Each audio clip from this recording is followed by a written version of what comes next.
Hello and welcome back to JW's Dugout. John here. Happy Tuesday to everyone out there. I know it's been a little bit since my last conventional video, so happy to be back on the channel. Today I actually had one of those rare vacation days, one of those, rare moments where you look at the calendar and you realize it's almost the end of, November and you haven't burned through all your vacation days yet. You got to use them or you lose them. So I decided to take the day off and check off a number of things on my list that I've been meaning to get to. Getting the car washed. My wife's birthday is actually tomorrow, so doing some last minute shopping. Just a number of different things that I was able to get done while, two of the kids were in preschool. The other was being watched by our babysitter. So I was able to accomplish quite a bit. But at the end of the day, before I headed home, I was actually able to stop at a pair of card shops in the local Atlanta area. It's the first time that I've actually hit up a card shop in probably 9 months. I do a majority of my buying online, obviously with the young kids, and then occasionally we'll pop over to a local show here.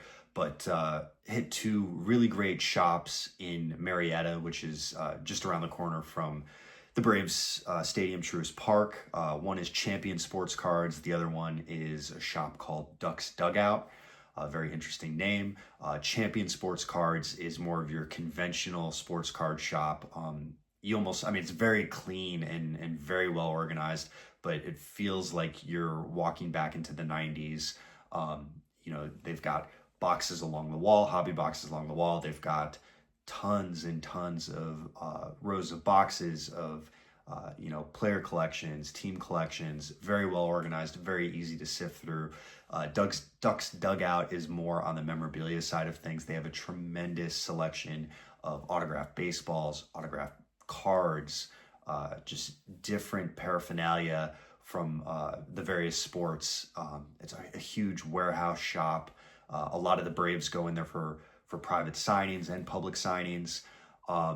So two great spots, two completely different vibes, and not surprising, I walked out of both of them with quite the haul. I didn't necessarily plan on buying a whole lot of things, but when cards and memorabilia are placed in front of me, that's usually what tends to happen. But I did stay within budget. So it turned into quite a haul. I was able to pick up a few cards that I've been eyeing for a while. There, of course, was a couple of impulse buys and then a rather large stack of some vintage commons because I just clearly can't help myself. And that kind of gets me to what I've been thinking about as I've been creating some of these videos, sketching out what is essentially my year-end recap and my goals for 2026. I want to become more selective and more intentional with what I chase so that I'm not necessarily all over the place. I'll talk more about that though in an upcoming video. And then I want to focus a little bit more on set building, and that's also going to be a part of this video. But before we get into everything, and before I show you all the pickups that I had, I'll show you what I picked up at the shop, and then also some things that came in via eBay. I don't want this video to be too long, so I'll try to fly through it as quick as I can. Before I get to that though, I just want to pose a question, and I'm really curious for those who watch my videos, does anybody have or utilize a fireproof cabinet safe in their card room or their office? I've really been looking into purchasing one for my office just for some of my higher end cards. This way, they're protected. God forbid something were to happen. I'm curious if you could leave a comment, underneath this video. Let me know what's worked well for you. It would be very helpful because I'm looking to buy one probably in the next couple weeks. But for that, as far as that goes, I want to just jump into the cards now. So let's swing the camera around. We'll take a look at what I picked up at the shop and then some things that came in via eBay.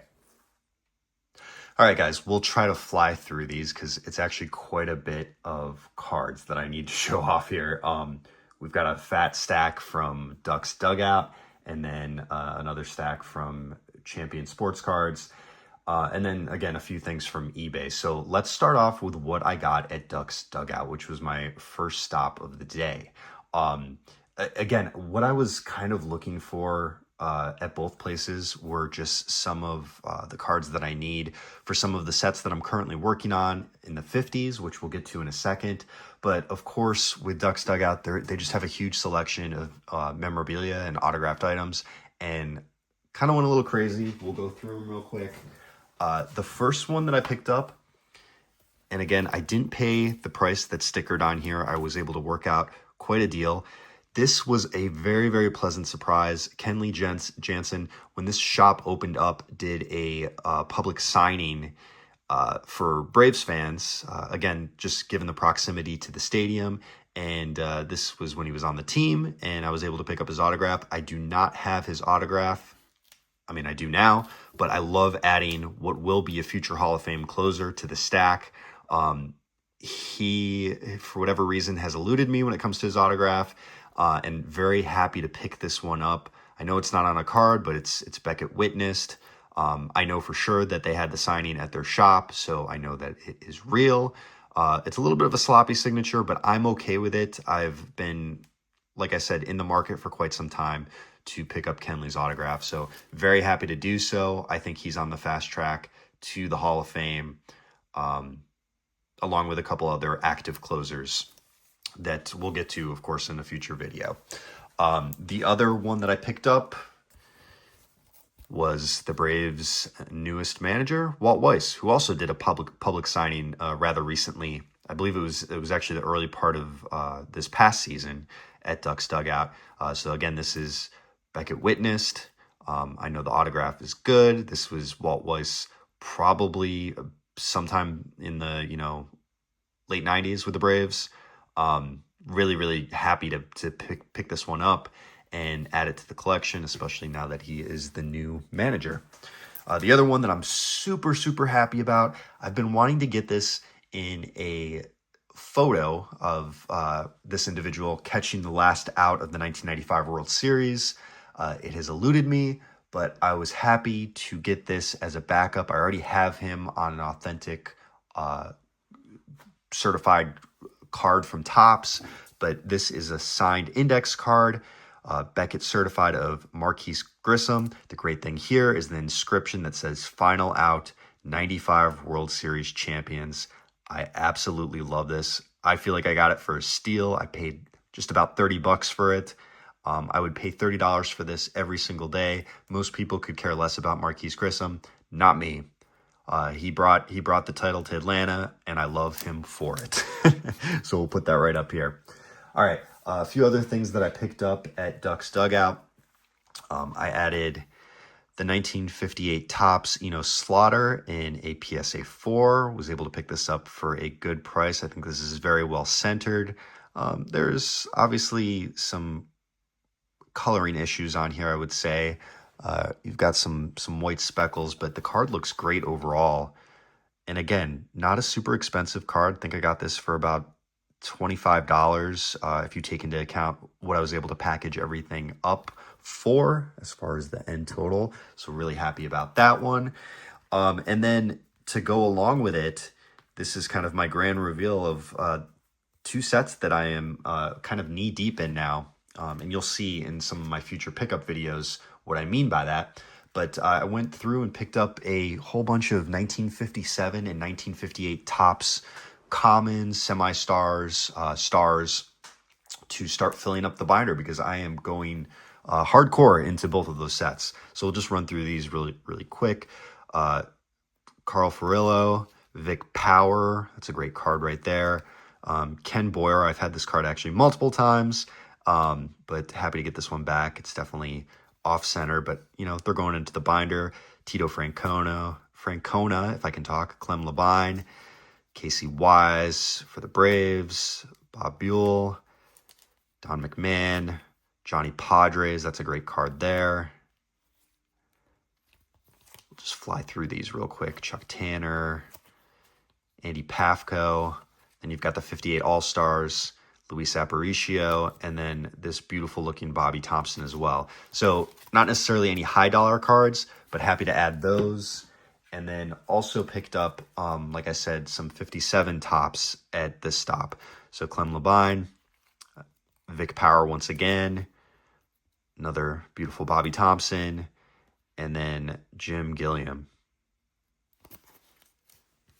All right, so happy with those.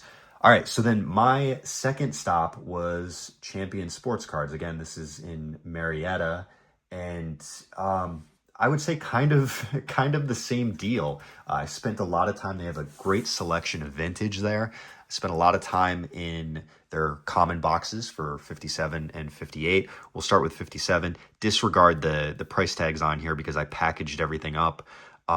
If you were to buy individually, I would say some of this stuff could potentially be overpriced, but happy to add it and package it the way that I did. I think each card ended up coming out to be maybe a couple bucks, so really didn't do too bad at all. And we'll just fly through these. Felix Mantilla, Del Rice, Andy Pafko, Hank Thompson, Carl Erskine, and that was the 57 tops. And then you've got 58. Picked up a whole bunch of these. Johnny Antonelli, my guy from Rochester, New York. Johnny Logan. Actually, some of these are mixed. I apologize. Jimmy Pearsall. Ray Crone for my Braves. Again, Jimmy Pearsall. This time for the 1958 tops. Johnny Padres. Vic Wirtz. Del Rice. Roger Craig. Billy Pierce, Ernie Johnson, Andy Pafko, Bob Lemon, Frank Torrey, Wes Covington, and Lou Burdette. Love that one there. So really, really happy to start chipping away at these sets. I'll get this into binders, and my collection of 57 and 58 tops continues to grow. Some other quick pickups before I get into the stuff from eBay and from one other source as well. They have a great selection of Braves cards at Champion Sports Cards. Picked up this 1993 Likes Fred McGriff. This is a regional issue that I did not have. They also have a 1994 version of this card. And just a beautiful, beautiful, beautiful, beautiful card. Great smile from Fred McGriff. Just classic shot. Love adding this to my McGriff collection. And then I picked up a fat stack of Greg Maddux. These mainly are base cards. As I mentioned in my last pickup video, really trying to build out the Greg Maddux collection in the coming year. They have huge player collections at the shop, and so I just ran through and picked up anyone that I didn't have that had the eye appeal to it. So we'll just run through these. I'm not going to give you all the information on each one. We'll be here all day, but I really like that one. Got some Bowman's Best, 1994 Flair. Got the Member's Choice, Flair Showcase, Topps Gold Label. Love the Platinum Anniversary. Nice throwback to 95 with the Braves. Always love these studios. I know some people hate these. I loved them. I loved with the jersey in the background and the player in the foreground. Love it. Some Bowman's Best, Midsummer Classic. We'll fly through these. 96 Pinnacle Sample, Topps Chrome, and then two cards that weren't part of these. These were like 50 cents a piece, but then if you bought, 20, you got a discount. So really did well with that. But then also picked up this 2021 Topps Update Greg Maddux photo variation. Cool shot. And these variations are always, they're, to me, sneaky fun to hunt down. Months back, I showed you I completed the Chipper Jones run of these top short prints, and I'll probably do the same for Maddux. The other one, not a terribly expensive card, but I had this one as a kid. Failed to pick it up as an adult. Not anymore. It's in my collection. Who does not like the 1995 Fleer Provisions Greg Maddux? Straight out of a comic book, it feels like. But love this card. Again, not terribly expensive. I think I spent $150 on this. And then you saw Walt Weiss earlier. I had to get a Walt Weiss on auto card, and this is his 1996 Leaf Signature. Classic set. One of the first fully autographed sets in hobby history, and still a favorite of mine. And this is when Weiss was shortstop for the Rockies. Beautiful card. Okay, moving right along, because again, I don't want this video to go incredibly long. We're going to switch over to, let's see, Jayhawker Vintage. Our good buddy over there was selling some cards, and so I reached out to him to see what he could do with, if I can just pull it out real quick, the 1967 Hank Aaron in the SGC4. And Mike worked with me and got this for a very fair price. It's obviously off-center, but the corners are very sharp. The registration on the card is beautiful and did not have the 67 tops. Adding that to my Hank Aaron run, and we're getting very, very close. I think I have 5 or 6 base cards still left to go, and then some of the I've got quite a few league leaders and specialty cards within those sets that I still need to track down. But I'm just over 20 cards that are missing from the entire Hank Aaron Playing Days run. So I'm very happy about that. Very happy to do this deal with Mike. Go check out his channel. He has great content. He speaks so eloquently about the hobby that he loves. I cannot recommend his channel more. So thank you again, Mike, for the deal. Super, super happy about this. So we'll leave that here. We're going to put his wonderful sticker. I love his logo too. Good stuff. All right, and then we're going to switch over to what I've picked up on eBay. And again, we'll try to keep this quick. I know we've got a lot to show off today. The crown jewel, I would say, of my recent eBay pickups is the newest Hall of Fame auto to my Hall of Fame autograph collection, Chick Hafey on the 2021 Topps Diamond Icons. Cut auto out of 4, 1 out of 4. And Hafey obviously just doesn't show up often in modern sets, and when he does, the print runs are tiny. So to get this one really puts my mind at ease. I've been looking at, his autograph isn't terribly expensive. You can get it on an index card for anywhere from $100 to $150. To get it on a cut is perfect for me because I've had some issues where I doubted the legitimacy of certain autos that were PSA authenticated. So I feel very confident about this one. And that brings my Hall of Fame autograph total, I believe, to 209 out of the 351. So I am getting there. I'm just a shade over 100 Hall of Famers left to go. I don't know if I will ever get there in my lifetime, but super happy to add Chick Hafey's. He's another one who, again, this card was just about $160. I think it was worth it. There's still maybe a handful of Hall of Famers out there that are not incredibly expensive that I can still pick up, but from here on out, it's kind of the big boys that I'm chasing after. But really happy to add Chick Hafey. All right, few other quick things. Some of these guys I already have their autographs, but did decide to go out based on the upcoming December 7th announcement of the Veterans Committee or the Era Committee. Some of the guys that are on the list, I figured why not go out and try to pick up some of their autos. I already had Carlos Delgado, decided to pick him up again, but this time on the 2015 Topps 5-star. I don't think he gets in. We'll do a video as we get closer regarding the announcement that's going to happen on December 7th, but more than 470 homers. To me, one of the smoothest lefty swings in modern history. And I love 5-star autos. I love this particular set. I think it's beautiful. Blue Jays at the time, Blue Jays career home run leader, 336, 4 straight 35 homer, 100 RBI seasons, 2000 Sporting News MLB Player of the Year, hit 4 home runs, of course, against the Devil Rays. I remember that game, and just beautiful looking card. We also went ahead and picked up another Jeff Kent auto, this time the what is this? This is 1997. That's what it is. I blanked there for a second. 1997 Topps Jeff Kent auto. Obviously, it's in-person auto, but authenticated by Beckett, which I'm fine with. Usually I do PSA, but, I'm okay, as you can see with the Grissom auto. And Kent is one of those guys who obviously wasn't that well liked by the media and by certain fans, but he has definitely, I would say quietly, built what many consider to be a borderline Hall of Fame resume.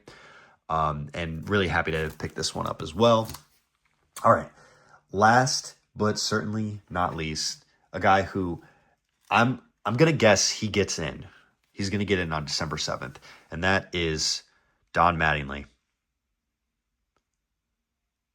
And this is his 2025 Topps Tribute. This is numbered, help me out here with the light, 56 of 199 on card auto. Donnie Baseball himself. I think he's got a pretty decent looking signature, nice flow.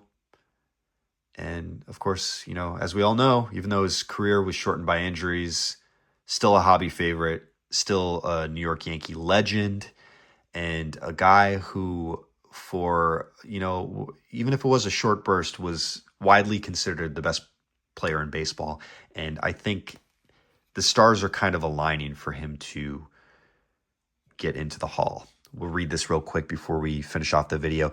A slick fielding, sweet swinging franchise stalwart, Don dominated the mid to late 1980s. Over a 6-year span that began in 1984, Mattingly averaged 203 hits, 27 homers, 43 doubles, and 114 RBI per season. He took 1985 American League MVP honors with a 324, 35 homers, 145 ledger.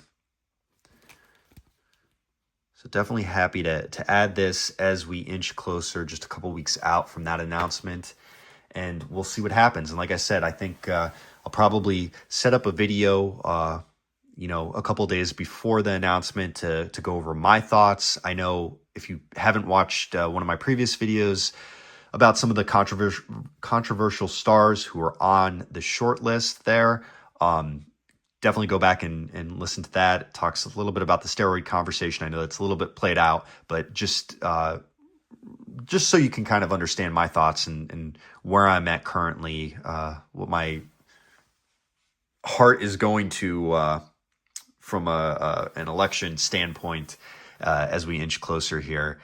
It's very important to me, what happens on December 7th, and of course what happens in January. I'm a big Hall of Fame fan.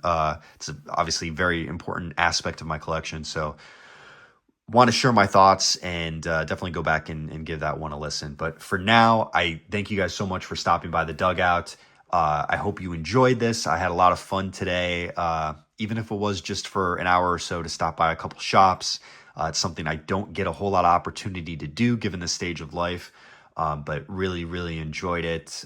Brought me back to my younger years, and I can't wait to do it with my son and my daughter as they start to get into cards as well. So again, if you enjoyed the video, definitely drop a like, leave a comment, and let me know which of these pickups is your favorite. Also, if you wouldn't mind answering my earlier question about fireproof safes, if you guys have one, I want some feedback. I want to know what your opinion is of the one that you have and what you would recommend. But for now, thank you guys so much for watching. Really appreciate all the support, and we will catch you next time.